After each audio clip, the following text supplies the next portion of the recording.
Hello, what's up? Ako nga pala si BT at nandito ngayon tayo sa BT Reaction and welcome to my channel, Tunay na Kritiko. Sir! At meron po tayong panonooring video ngayon. Ito po ay nagmula kay Ibang Klaseng Balita. Yo, sa mga hindi pa po nakakabisita sa channel ni Ibang Klaseng Balita, bisita na po kayo mga katunay. At kung hindi pa kayo nakakapag-subscribe, subscribe na din po kayo mga katunay kay Ibang Klaseng Balita. At syempre, huwag nyo rin po sana kalimutan na mag-subscribe dito sa channel ko sa Tunay na Kritiko. Sa mga hindi pa nakakapag-subscribe, and click the notification bell para maging updated po kayo sa mga reaction videos na aking ilalabas. At huwag na natin pagtagalin at sabay-sabay na nating panoorin ang laman ng video na hatid sa atin ni Ibang Klaseng Balita at bibigyan natin ng reaksyon dahil ang E80 daw, yung segment nila ng Sugod Bahay ay gaya-gaya lang daw sa G sa Gedli. So simulan na natin to, bigyan natin ng reaksyon ang balitang ito na nasagap natin. Pasok! Ibang Klaseng Balita. Mga Kadaver Cats, mga kabiyaya, isang mabiyayang Ayon, bago natin simulan, nais ko nga palang magbigay ng credits dito sa boses na madidinig natin. Nakikita naman natin ngayon ang pangalan, courtesy of J. Guevara. Yan ang boses na madidinig natin. Bibigyan natin ng reaksyon. Siyempre, sa mga hindi pa nakakabisita sa channel ni J. Guevara, bisita na po kayo sa J. Guevara TV. At kung hindi pa kayo nakakapag-subscribe, subscribe na din po kayo kay J. Guevara TV. Balik tayo po sa ating lahat. At ako muli si J. Guevara, ang isang defender, reactor ng TVJ. At ang ngayon, ang pag-uusapan po natin ay yung mga trending issue, showbiz viral issue, top trending issue na kung saan ay isa na rin din po yung issue ng Tito Vic and Joey and Tape INC issue. No? So ngayon, kung pag-uusapan po natin ay si Jose Manalo po daw ay kakasuhan. So sino kaya magkakaso at bakit kakasuhan si Jose Manalo? At ito pa, at pag-uusapan din natin ang panggagaya na naman ng fake bulaga, ang panggagaya na naman po na ni Buboy Bilar or ng G sa Gedli sa mga show ng E80. Ano ba naman yan? Kada may nilalabas na bago ang ang E80, may ilalabas din kayo. Oo. Alam niyo, minsan naiisip ko dito mga Kadaver Cats, kumukuha na lang talaga sila ng idea sa sa E80, yung fake bulaga. Wala talaga silang originality, no? So yun, bago natin simulan, wag niyo po. Sandali lang, no, Sir J. Guevara. Kasi magkatunog Jake Magnus and J. Guevara. Yung umpisa ng pangalan. Ayon, Sir J. Guevara, no? Okay lang sana kung may ilalabas din pasabog yung kabila, yung tape bulaga nga, na ipantatapat sa E80. Okay lang sana kung hindi parang nakopya ng konti. Diba? Okay lang sana kung original talaga, yung talagang hindi ginawa ng Itbulaga dati, yung mga segments nila, no, hindi sana ginaya dun. Kung original lang yung nilalabas nila, wala sanang kaso dun. Siyempre, nadududo na nga yung, ano ba yan? Yung pangalan nga, iyan eh. Ginagamit na nila yung pangalan na alam natin na tunay na trademark talaga ng TVJ. Tapos pati ba naman yung segment? Ano ba yan? Siyempre, parang ang sama-sama naman talagang tignan kasi ng ganun. No, sana kung kinuha na nila yung pangalan, sana iniiba-iba na lang nila yung segment. Siyempre, ito, tulad nito. Kung nagamit na ng ng TVJ to, ng Itbulaga dati, yung segment nila, palitan natin. 'Di ba? Kasi baka magdagdag pula na naman sa atin 'yan. Wala eh. Talagang ganun lang. Ayaw maghirap. Kalimutan na mag-like, share, comment, and subscribe sa ating YouTube channel at pakipindot na lang din po yung bell button para lagi updated sa ating mga video araw-araw at pakishare na rin po ng ating mga video at pakilike at mag-comment po kayo sa mga mapapanood nyong video dito sa programang J. Guevara TV na pinakamalakas sa lahat. Ay. At ayun, plan na natin itong mga video na pag-uusapan natin. So ito po yung video na kung saan ay sinuwag na ni Buboy Bilar si Jose Manalo. Di ko alam kung anong pakuluto kasi hindi naman ako nanonood doon, no? Kaya dito tayo nanonood sa mga reaction din or mga video na napapanood natin. Grabe no, si Buboy nanunuwag. Eh di wow. Grabe. So ito syempre hindi naman nila ito kasing vlogger na to, okay naman po ito. Hindi niya naman po sisirain yung pangalan niya, no? Kung mag-aatid siya ng fake news. So ito, panoorin natin para lubos natin maunawaan. Manggigigil na naman tayo nito. Okay, tuloy natin. Good evening, Collegiate Americans. Welcome back po dito sa ating YouTube channel. And for tonight's video, eto din naman nga po tayo maghahatid ng mga update tingil po sa TVJ and Digit at our cards, lalo na po sa suliranin na kanilang kinakaharap. So eto na nga, simulan po natin ang ating update tungkol sa pagkakaiba ng G sa Gedli. Yung G sa Gedli at pakulo nila Jose Manalo. So sinasabi kasi nila, ito, unang-una, ang nanggaya po ay sila. Ang nanggaya ay sila Yorme.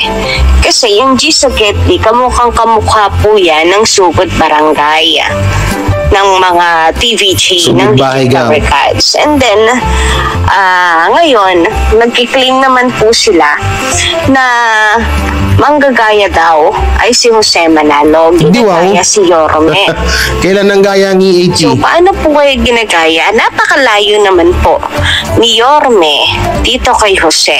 Unang-una, hindi po mayor ang kanyang ipinapakita sa G sa Gedli na yan. So, nandun lang sila para magsukod sa mga gilid-gilid ng kalsada or gilid-gilid ng tahanan. Scripted pa. Teka lang, no? Doon sa gaya-gaya, no? Ito muna tayo, Dito muna tayo sa segment ng Sugod Bahay at ng G sa Gedli. No? Nung dati, nung nasa Itbulaga pa ang TVJ, talagang may ganyang segment na sa Itbulaga. Na alam natin na maraming nakalaban ng Itbulaga na iba't ibang noontime shows, no? Katulad doon sa ABS-CBN, yung mga lumalabas na noontime, nakatapat nila, hindi naman ganong gumagawa ng ganyan. So, hindi nila ginagaya. Ang nangyari, nung nawala ang TVJ, nagkaroon ng G sa Gedli. Ganon din yon na parang sumusugod ka sa bahay-bahay at sinabi nga dito na sa mga gilid-gilid ng bahay, parang ganon din yon, bumibisi-bisita ka rin. Na parang ginawa ng Sugod Bahay Gang noon talaga. Dapat dyan, iniiba na lang din.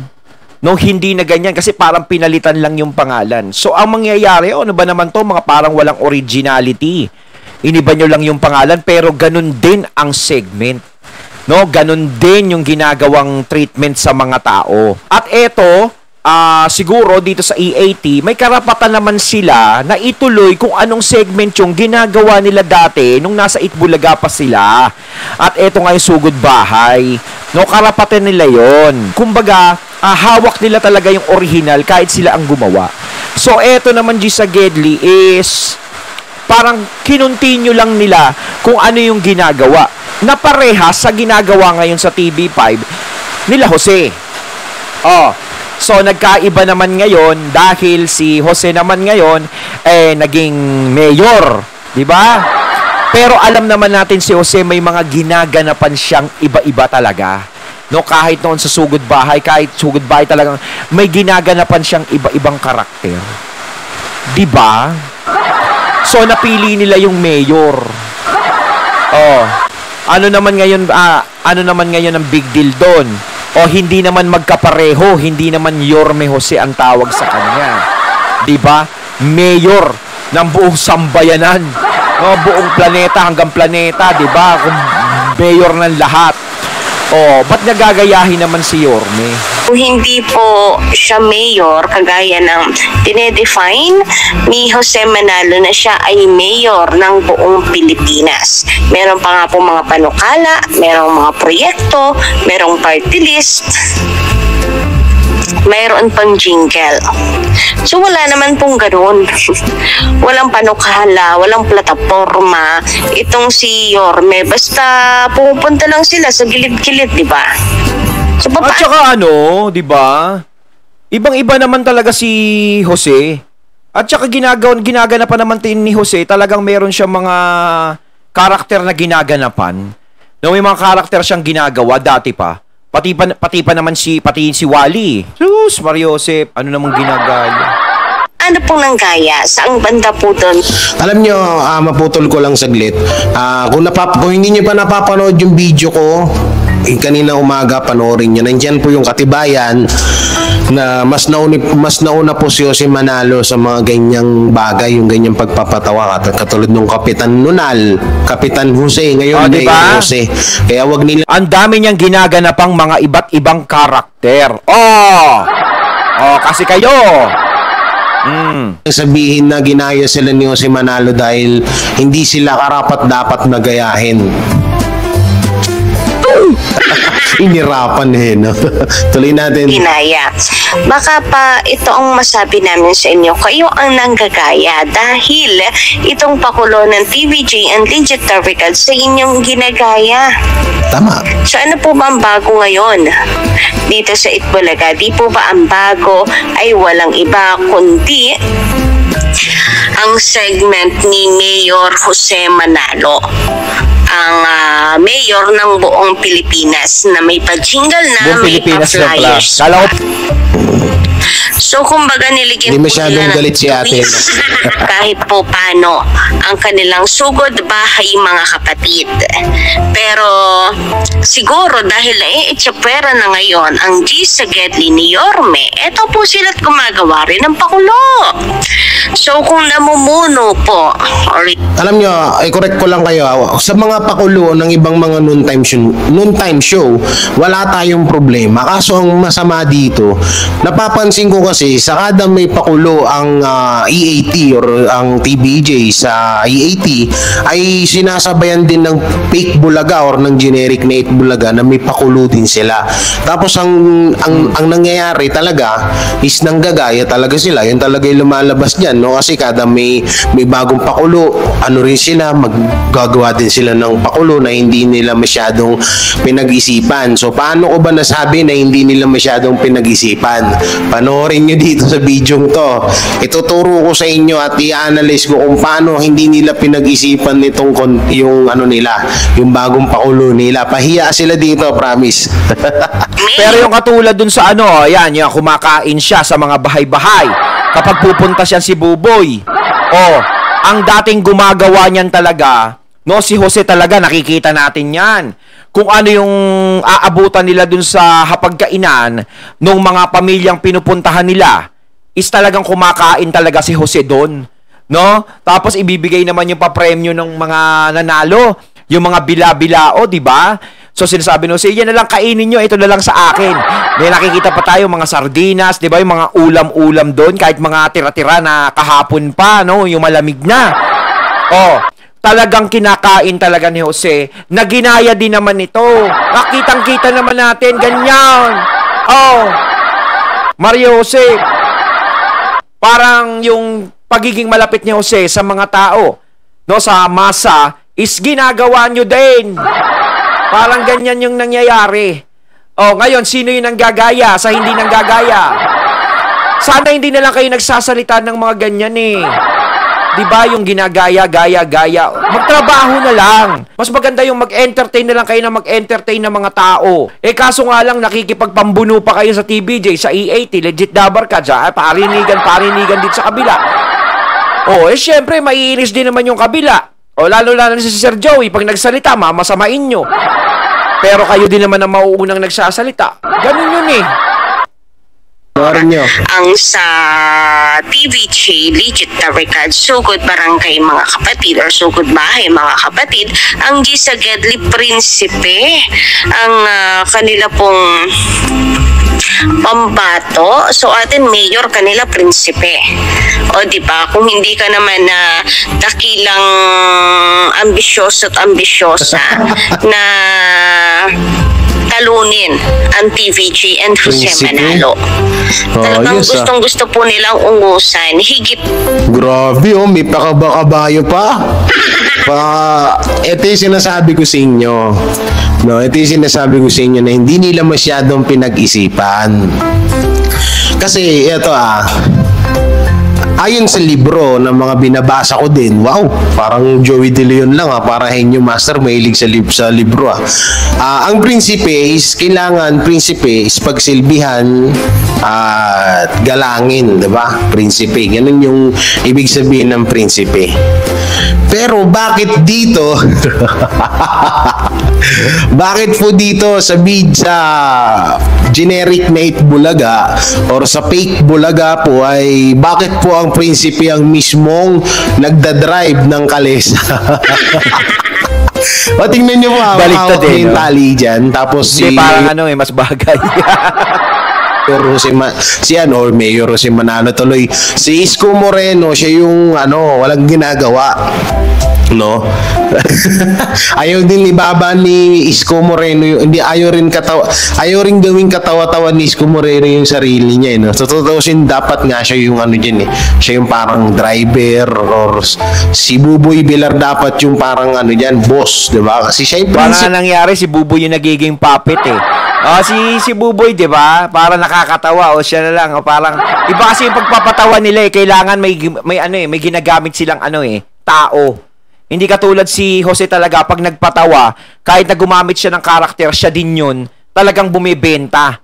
Hindi na kailangan pang gumamit ng ibang tao na para yun ang palabasing nakakatawa, para bumenta yung isang segment. Kay Jose pa lang talaga nakakatawa na Kapag sinalangan pa ni Wally lahat, di ba? Nila Zombie, ganyan. Kahit wala pa nun si Zombie, nandyan si Paulo. Dati, di ba? Talagang nakakatawa na. Yung Aldab, di ba? Talagang maganda yung rekado ng mga segment nila. No, hindi nakakasawang panoorin. Talagang inaabangan mo araw-araw yung Sugod Bahay. Ako talagang araw-araw dati inaabangan ko yung Sugod Bahay. Tuwan-tuwa talaga ako ron no? No, si Isko Moreno naman ay parang magiging alalay. Kaso ang nangyari kasi dito, nagmukha na naman po silang tolongges. Alam niyo kung bakit mo nasabi na tolongges? Saan nga nakakita ng prinsipe tapos ikaw mismo yung nagdadrive ng kalesa? Banggit ko sa na to, kalesa ba tawag dito? Di ba kalesa tawag dyan? Kasi kung mapapanood nyo, siya po yung nagdadrive. Kapag prinsipe ka, dapat may driver ka, boss ka dyan. Ganun dapat ang ganun dapat ang ang datingan ng concept ng ng pakulo nyo na yan. Nagkaso dyan ang nangyari dyan parang ka lang ano bang tawag dun sa ibang lugar na nagmamaneho ng ganito, paki-comment dyan sa baba, no? Paki-comment nyo dyan.